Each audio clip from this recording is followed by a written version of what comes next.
Morning guys. आज आपण चाललो आहोत एका ठिकाणी जिथे एक काम आहे. मला डिटेलमध्ये एक्सप्लेन करेल म्हणून आपण चाललोय बघायला काय करायला. Hello everyone, good morning, welcome to this new blog.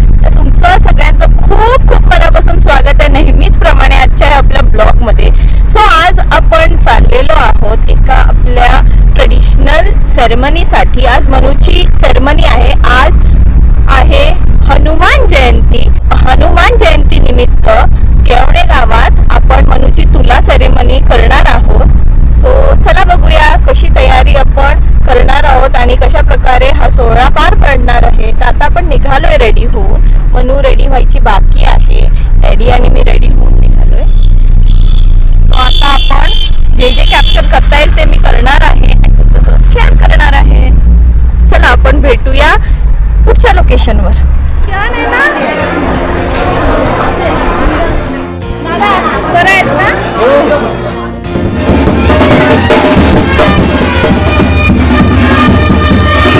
अरे रस्ते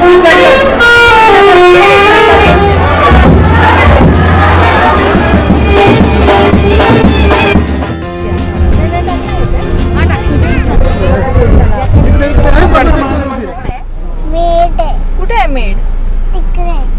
अच्छा, मेड आहे. झाडू काढू. काय? झाडू काढते मेड. अच्छा, ती वाली मेड. हाँ वही लगा.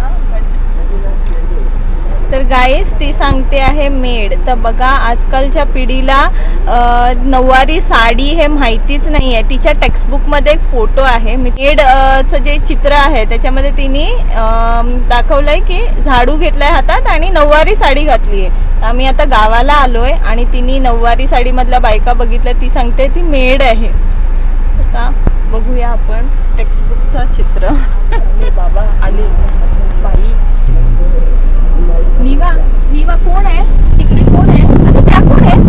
त्या कोण आहे? मला वाटते स्कूलची मावशी आहे. स्कूलची मावशी आहे. ओके. आणि इकडे कोण आलंय? गाडी आली आहे जेबूची. तर आपण आता येऊन पोचलेलो आहोत केळवणे गावात. हे माझं गाव आहे. आमचं गावाचं आराध्य दैवत आई भवानी माता.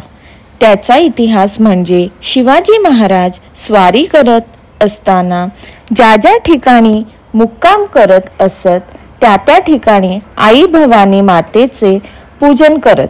अशा प्रकारे या मंदिराची स्थापना झाली. पूर्वी हे मंदिर गावाच्या बाहेर होतं. तिथे खूप झाडी होती. ह्या मंदिरात सर्व पाटील परिवार व गावकरी वनभोजनासाठी हनुमान जयंतीच्या दिवशी येत जात. ही परंपरा पाटील परिवाराने सांभाळली आहे. तर आता तुलाचा कार्यक्रम आई भवानीच्या मंदिरात होणार आहे.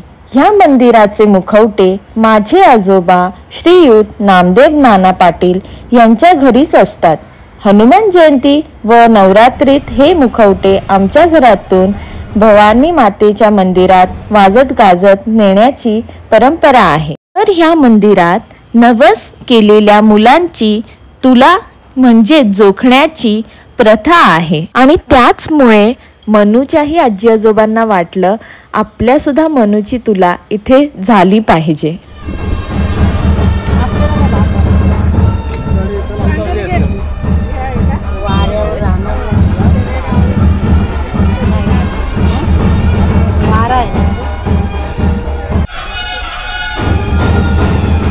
तर इकडे सगळ्या लहान मुलांची तुला केली जाते. तर जेव्हा मनू लहान होती तेव्हाच ही इच्छा त्यांनी व्यक्त केली होती. पण कोरोना काळामध्ये ते पॉसिबल झालं नाही. त्यामुळे ह्या वर्षी ते घडून आलं आणि आपण तुलाचा कार्यक्रम छानपैकी पार पडला. पण त्यामागे लागणारे कष्ट काय परंपरा आहे ही आजी आजोबांनी उत्सुकतेने जाणून घेतली. 4-5 दिवसा अगोदर त्याची तयारी चालू केली आणि अगदी उत्तम रीत्याने त्यांनी ते पार पाडलेलं आहे. त्यामध्ये त्यांना भेटलेला आनंद आणि आम्हाला भेटलेलं समाधान हे कोणत्याच गोष्टींनी रिप्लेस होऊ शकणार नाही. तुलाचा कार्यक्रम ठरल्यावर त्यांचा जो उत्साह होता मनूसाठी तो पाहून तर एकच मनात आलं की मनू फार भाग्यवान आहे की तिला असे आजी आजोबा भेटलेले आहेत आणि ते तिचे सगळे इच्छा पूर्ण करतात. सगळे म्हणतात नात असते दुधावरची साय, म्हणून अबू आजीला विचारलं म्हणजे नक्की काय. लेकीपेक्षा लाडकी तू असे म्हणतात आणि हळूच गालात हसतात. मी नेहमीच इकडून तिकडून पळते म्हणून त्यांची आहे मी लाडकी मनी माऊ. मागितल्याशिवाय मिळतो त्यांच्याकडून नेहमी मला खाऊ. सगळ्याच आजी आजोबांसाठी नातवंड असतात हुशार. छोट्या छोट्या गोष्टीचं कौतुक त्यांना त्यांचं फार. आजी आणि अबूंची गंमत अशी काही, जास्त लाड कोण करतं तेच कळत नाही.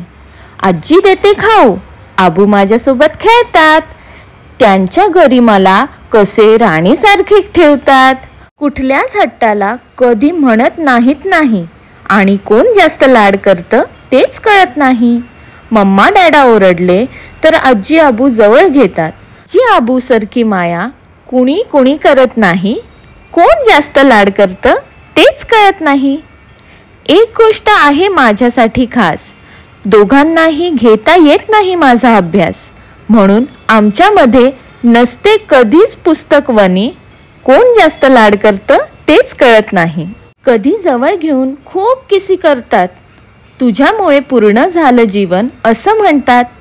आजी अबूंची गंमत अशी काही, कोण जास्त लाड करतं तेच कळत नाही. सगळ्यांनी उपस्थितीत असणाऱ्यांनी मस्तपैकी मनूची ओवाळणी केली आणि त्यानंतर आपण मंदिराच्या दिशेने जायला निघालो.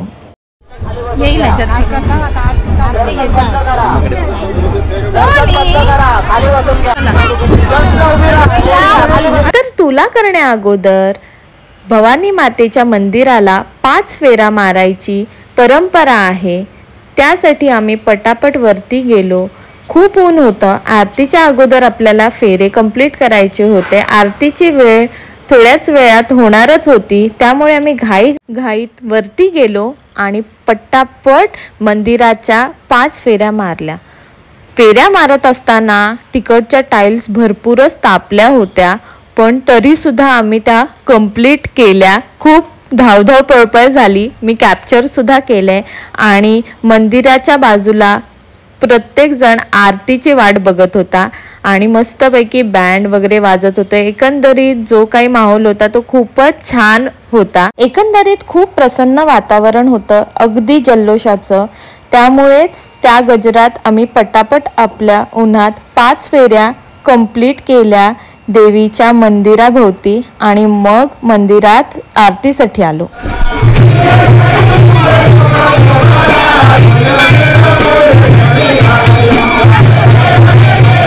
आरतीचाही अनुभव एकदम अनोखाच होता आमच्यासाठी. त्यानंतर आरती चालू असताना आमच्या इथे देवी अंगात येते असं म्हणतात, ते सुद्धा आम्हाला जवळून बघायला भेटलं. ते मी कॅप्चर केलं नाही. आरतीनंतर आपण देवीच्या दर्शनासाठी आणि आरती घेण्यासाठी पुढे गेलो आणि बघू शकताय गावोगावावरून देवीच्या दर्शनासाठी आलेली गर्दी. त्या गाभाऱ्यात जाऊन देवीची मनोभावे पूजा करून आम्ही गाभाऱ्यातून परत आलो आणि थोडं गर्दीपासून लांब रिलॅक्स केलं, कारण त्यानंतर रंगणार होता आपला तुलाचा सोहळा. खरं सांगायचं तर तुला सोहळा रंगला तो म्हणजे नातेवाईकांमुळेच. त्यांनी जो सपोर्ट दाखवला आणि उपस्थिती दाखवली त्यामुळे अख्ख्या कार्यक्रमाला रंगत आली. सगळे लोक काय चाललंय हे बघण्यासाठी आतुर होते. कारण ह्या मंदिरात आज एकच तुला होती आणि ती म्हणजे मनूची तुला होती. त्यामुळे सगळेजण मंदिराच्या बाहेर जमले होते. तुला केली ती करत असताना सीता वहिनींनी तराजू शोधून आणला आणि रोपल्या आणल्या. खरंच तेव्हा मनाला खूप बरं वाटलं. तसेच आमची मोठी आई म्हणजेच सोमू आई व मालती काकूंनी काय हवं ते सांगितलं. त्याचमुळे त्या सगळ्यांचे खूप खूप आभार. जसं कार्यक्रमाचं आमंत्रण दिलं तसं त्या सगळ्या जणी खूप उत्साहाने मंदिराच्या दिशेने वेळेवर धावून आल्या. निलिमा ताईच्या दिशेने तर माझ्या निवाची खूपच काळजी घेतली. म्हणून इकडे तिकडे पळत होती तेव्हा तिची पडू नये म्हणून सारखी मागे मागे करून काळजी करत होती. सोहळा पूर्णपणे होईपर्यंत दिशा निवाच्या बाजूलाच होती, ह्याचं मला फार कौतुक वाटलं. आणि आता सगळ्यात महत्त्वाचे म्हणजे ह्यावेळी माझ्या अंकलच्या फॅमिलीने पूर्ण उपस्थिती दाखवली. त्यांचेही आभार. अंकल, आंटी, हिराजी काका यांनी तुला बांधताना पूर्ण सहभाग दाखवला. अशा प्रकारे सर्वांच्या उपस्थितीत भवानी आईच्या कृपेने संपन्न झाला हा सोहळा. तुला बांधत असताना दोरी विसरल्यामुळे आपल्याला इकडून तिकडून दोरी शोधून आणावी लागली आणि ते काम माझ्या अंकलने अगदी उत्तम केलं. त्यानंतर त्यामध्ये आंटीची काळजी सुद्धा दिसली. ह्या दोरीवरून पोरगी पडणार तर नाही ना, त्यामुळे ती व्यवस्थित चेक करून बांधा. तर ह्या लोकांचं हे सगळं प्रेम बघून अतिशय छान वाटलं.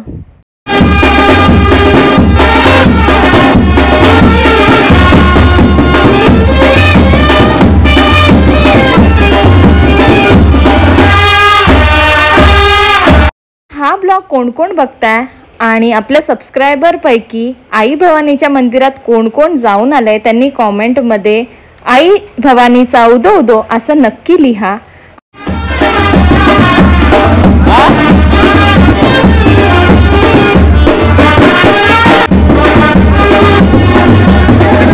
सोहळा कसा वाटला ते सुद्धा कमेंट करून सांगा. तर आता वेळ आलीच आहे मनूला जोखायची.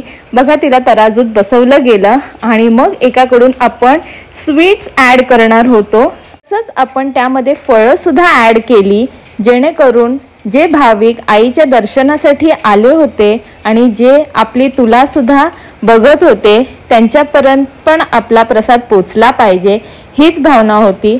तर बघू शकताय तुम्ही हा सोहळा किती आनंदाने पार पडला. तर खरंच नातेवाईकांची जेव्हा साथ लाभते तेव्हा आपल्या कार्यक्रमांची शोभा नक्कीच वाढते आणि असे नातेवाईक नेहमीच सपोर्टिव्ह असावे अशीच मी देवाचरणी प्रार्थना करते. आणि सगळ्यांचे मी खूप खूप आभारी आहे की माझ्या मनूचा कार्यक्रम अगदी छान तुमच्यामुळे झाला.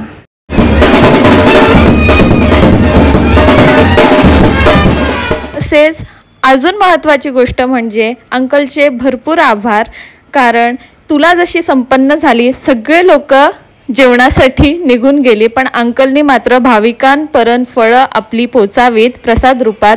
त्यामुळे जिथे जागा भेटेल तिथे बसून घेतलं आणि पटापट परातामध्ये फळं कापायला सुरुवात केली आणि वहिनीने सुद्धा ती पटापट सगळ्यांपर्यंत पोचवली. तर ह्या सगळ्यांचे खूप खूप आभार. आज हा ब्लॉग बनवताना मला ब्लॉगिंगचा अजून एक फायदा कळला, तो म्हणजे कुणाला ॲप्रिशिएट करायचं असेल तर ब्लॉगिंग हा एकदम उत्तम मार्ग आहे. नेहमी आपल्या लाईफमध्ये कोण ना कोण आपल्याला कधीतरी मदत करतं आणि त्या मदतीवर आपण थँक्स तर असं बोलून जातो, बट त्यांना प्रॉपरली ॲप्रिशिएट मन मोकळेपणे करता येत नाही. तर ब्लॉगिंग थ्रू आज मला ते करता आलेलं आहे. मनूला जोखण्याचा कार्यक्रम तुम्हाला कसा वाटला तो नक्की कमेंट करून सांगा. आणि जे कोणी जवळ आहेत केळवणे गावाच्या त्यांनी आईचं दर्शन घ्यायला विसरू नका. तसंच आपल्या चॅनलला सुद्धा सबस्क्राईब करायला विसरू नका, कारण मी असे ब्लॉग्स घेऊन नेहमी तुम्हाला भेटायला परत येतेच आहे. पण हा ब्लॉग आता इथेच संपवायची वेळ आलेली आहे. ब्लॉग आवडला असेल तर नातेवाईकांना शेअर करा आणि प्लीज कमेंट करून सांगा की हा ब्लॉग तुम्हाला आवडलाय का. तसंच हा ब्लॉग केळवणेकरांनी नक्की लाईक आणि शेअर करा आणि प्लीज सबस्क्राईब सुद्धा करा चॅनलला. Bye, take care.